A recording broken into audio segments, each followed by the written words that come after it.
בוקר טוב, היום אנחנו באנו לראיין את יוסי אשכנזי, מוותיקי מושב בורגטה, ממקימי מושב בורגטה. יוסי, בבקשה, אשמח לשמוע את סיפור חייך. שלום, קוראים לי אשכנזי יוסף, יוסף על שם סבי. אני נולדתי בארץ, אני דור שני למייסדים של המושב. ההורים שלי אליהו וסולטן הז"ל וגבי אחי הגדול שעלו מטורקיה כמו רוב אלה שהקימו את המושב, יוצאי טורקיה, חלקם שני משפחות שהגיעו ממרוקו באזור גיברלטר, שזה מרוקו ספרד, ועוד שתי משפחות ממצרים, אבל המשותף שלהם שהם כולם דיברו לדינו. אני נולדתי באוהל, זה נורא מצחיק, זה היה ביום חורף קר בינואר 51. אמא שלי עמדה ללדת, ומסעית של משה קטן ז"ל, זאת הייתה המסעית היחידה שהייתה יכולה לקחת אותה לבית חולים. הבית חולים היחיד היה בחדרה, שקע בבוץ ולא יכלה לצאת. ואז השכנות שהפכו להיות מילדות ילדו אותי, כמובן בתנאים לא תנאים, אבל נולדתי והנה אני כאן. יצאתי שחור, בספניולית פריטיקו. אמא שלי אמרה, וואו, אתה לא דומה לא לאבא ולא לגבי, איך זה יכול להיות? לימים היא אמרה, אם אתה לא היית נולד באוהל, בשפה שלה באוהל, לא הייתי מאמינה שאתה ילד שלי. אבל הנה, מחנה אוהלים של יוצאי טורקיה והתושבים שעמדו להתיישב בבורגטה, היה באזור ינוב. לימים אני כבר זוכר שגרנו בבתים, הבתים היו מאוד קטנים, 2 חדרים, אולי מרפסת, עם מטבח קטן, שירותים בחוץ, את זה אני זוכר, שאבא שלי זכרו לברכה היה, כשהיה מתמלא, היה חופר בור חדש ומבנה מעליו. זה מה שהיה. לא היה חשמל, והמקרר זה היה צ'לבון מזרחי השכן שהיה בא עם עגלה, עם סוס ועגלה, ומוכר לנו קוביות קרח.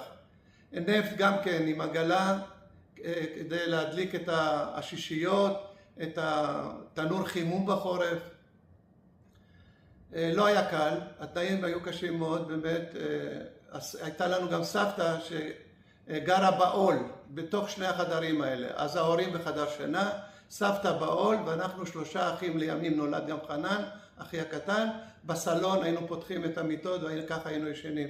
פרטיות לא הייתה, אבל הייתה שמחה בלב, ואנחנו כילדים היה לנו הכל, אפשר להגיד. מה שאני זוכר כילד במושב, אבא שלי זכרו לברכה שעבד ברכבת. הרבה התחילו לעבוד ברכבת כאן, אבל הוא נשאר. התפקיד שלו היה בודק קו. הוא היה עובר על הפסים, כי הרכבת עברה באזור טול כרם, שהיא נסעה מחיפה לירושלים. היא לא הייתה רווחית, אבל זה היה הגבול.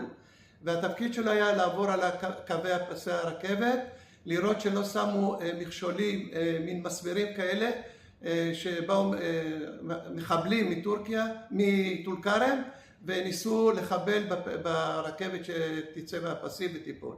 וזה היה התפקיד שלו, לשמור על שהרכבת תיסע חופשי. במשק היו לנו 4 פרות. אני זוכר שההורים סיפרו שקיבלו מהסוכנות עיזה וכמה דברים שבאמת אי אפשר להתפרנס מהם. אבל לימים אני זוכר 4 פרות שאמא שלי הייתה חולבת אותם, ואת החלב משווקת בכד למחלבה שהיה במרכז המושב. תמיד היה ויכוח ביום כיפור האם לפתוח את המחלבה או לא לפתוח, לא לחלל את יום הכיפור, אבל לרוב לא פתחו, ואז אמא שלי עשתה תמיד מכל החלב גבינה לבנה, בספניולית קזו וכל מיני יוגורטים. גם במשך השנה זה מה שהיא עשתה בחלק מהחלב. היו לנו תרנגולות בחצר, תרנגולות ערביות שנתנו ביצים, זה לא היה חסר. את התרנגולים לקחנו לשוחט שהוא שחט והשתמשנו. לימים אחי גבי לא אכל בשר עוף מכיוון שזה היה לראות את הטראומה של השחיטה ואת התרנגולת הגוססת, התרנגול הגוסס, אז הוא לא אכל הרבה זמן בשר עוף. בנוסף במשק הייתה לנו פרידה, שזה היה, הסבא שלי והסבתא שלי גרו לידינו במשק, והייתה לנו פרידה משותפת, שהתפקיד של הפרידה וכל הסוסים במושב זה לרתום לעגלה, וזה היה רכב הסעות. עם הפרידה הגענו לצרכניה, לכל מיני מקומות באזור. קראו לה בבושקה, בבושקה ברוסית, איזו זקנה, כנראה שקיבלנו אותה מרוסיה. אז לא ידענו, רק לימים נודע לי שבבושקה, אבל היא שירתה אותנו בנאמנות. עם הפרידה הזאת והעגלה הגענו למשחקי הכדורגל בסביבה, כולל עד תל מונד. אבא שלי היה שרוף על קבוצת הכדורגל של המושב, במיוחד שאחי גבי שיחק בה. במשק, אבא שלי שהיה חוזר מהעבודה, הוא גידל במשק באדמות ירקות כמו פלפלים, חצילים, עגבניות, מלפפונים, ושיווקנו לתנובה. עבדנו מאוד קשה, בעזרת בבושקה. אני זוכר שאני רכבתי עליה ואבא שלי מאחור עם המחרשה חרש את האדמה, והיינו חייבים לשווק לתנובה. ואני זוכר שלא פעם היינו צריכים להוסיף על ההסעה, על ההובלה של הירקות, כי המחיר היה אפסי, וזה רק הפסדים על הפסדים. היה לנו גם מטע פקנים שעבדנו מאוד קשה, וגם שיווקנו, והמחירים היו עד שעזבנו הכל. אני זוכר מדריכים מהסוכנות שהיו מגיעים למושב ומדריכים את כי לא היה להם ידע בחקלאות, הם באו מאזור, מהעיר, ההורים שלי מאיסטנבול, ולא היה להם ידע בחקלאות, אבל לאט לאט הם למדו את העסק, ואנחנו עזרנו להם במשק ככל שאנחנו יכולים. היה לי דוד, זיכרונו לברכה, אהרון בן אשר, שהוא היה סגן שר החקלאות באותה תקופה, והוא היה אחראי על הצאן, מומחה לצאן, והוא נתן הדרכות ברופין על כל מה ששייך לצאן. וזה עזר לנו קצת בגידול הפרות. היה לנו בהמשך, אני זוכר, סוללות של עופות.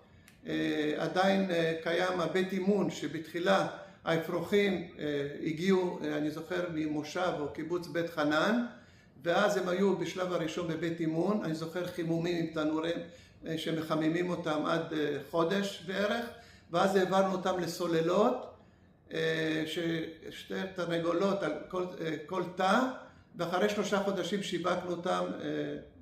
אני זוכר שהיינו אוספים אותם בלילה, כי בלילה הם היו ישנים, מכניסים אותם לתאים, ואז בבוקר הייתה מגיעה משאית ומשווקים אותם לבשר. אני זוכר כילדים מועדון מאוד קטן שהיו מקרינים סרטים. היה מגיע פעם בשבוע מישהו שהקרין לנו עם גלגלים, ולא פעם הוא היה הופך את הגלגלים והיינו רואים בהתחלה את סוף הסרט ובסוף את תחילת הסרט. אבל זאת הייתה חוויה, ראינו סרט, אז לא הייתה טלוויזיה, זה היה חלק מהבידור.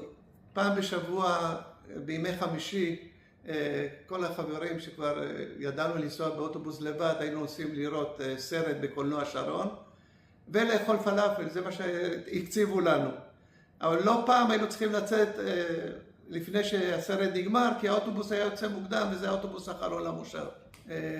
למדנו, בית ספר היסודי היה במושב, עד כיתה ח', מא' עד ח', ולמדו בו 6 מושבים בסביבה, כולל אחד מהם קיבוץ יד חנה. ולאחר מכן אהבתי ללמוד, ועברתי ללמוד את התיכון ברופין. ברופין היה לי די קשה יחסית, כי פה הרמה הייתה יותר נמוכה אם אנחנו נשווה לכפר ויתקין וכדומה, אבל איכשהו סיימתי את הבגרויות, ולאחר מכן צבא, כמו כל אחד, ביחידה קרבית בבקעה, שירתי בבקעה, והלכתי ללמוד, לא ידעתי אפילו מה זה, אבל הגעתי בטעות לבית חולים תל השומר ללמוד רנטגנאות, רנטגן. שם הכרתי את אשתי בלימודים. של הבדיחה הכרנו בחדר חושך. מה זה בחדר חושך? פעם היו מפתחים בחדר חושך. זאת הבדיחה.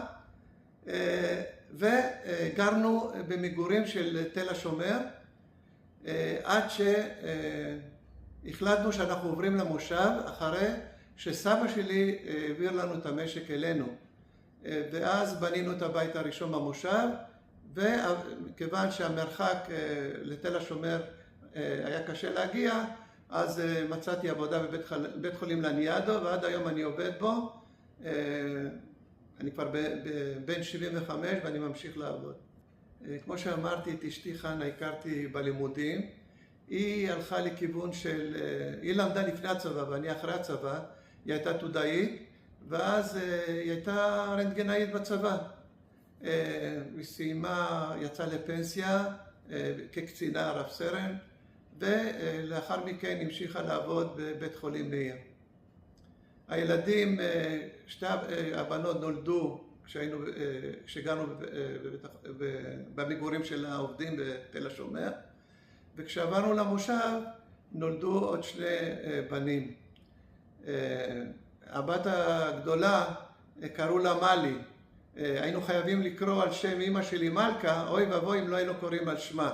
אז ככה שאחי נולדה לו בת קודם, קראו לה מלי, והמלי שלי, אז מלי הקטנה ומלי הגדולה, ושתי מלי אשכנזית, וזה היה נהוג. חנה הם 5 אחיות, לא היה להם בנים, ולצערנו האבא שלה, דוד, נפטר כשעוד דודו, דוד על שמו, לא נולד, הוא לא זכה, והם ממושב דבורה, והוא לא זכה לראות בן. לבן הראשון שנולד קראנו דודו, על שם אבא של חנה, ועידן ולימור כבר שמות יותר מודרניים שכבר לא על שמות הסבים והסבתות. הילדים גרים במושב, הקימו משפחות והם מאוד מאוד מרוצים, הם גרים בהרחבה. רק דוד החליט שהוא עדיין גר בכפר סבא, אבל בבוא היום גם הוא יחזור, הילדים שלו, הם תמיד חושבים לחזור למושב. הם מאוד מרוצים, אנחנו מאוד מרוצים, החיי חברה, כיף לנו, ואנחנו נקווה שיהיה המשך והכל יהיה בסדר. תודה רבה.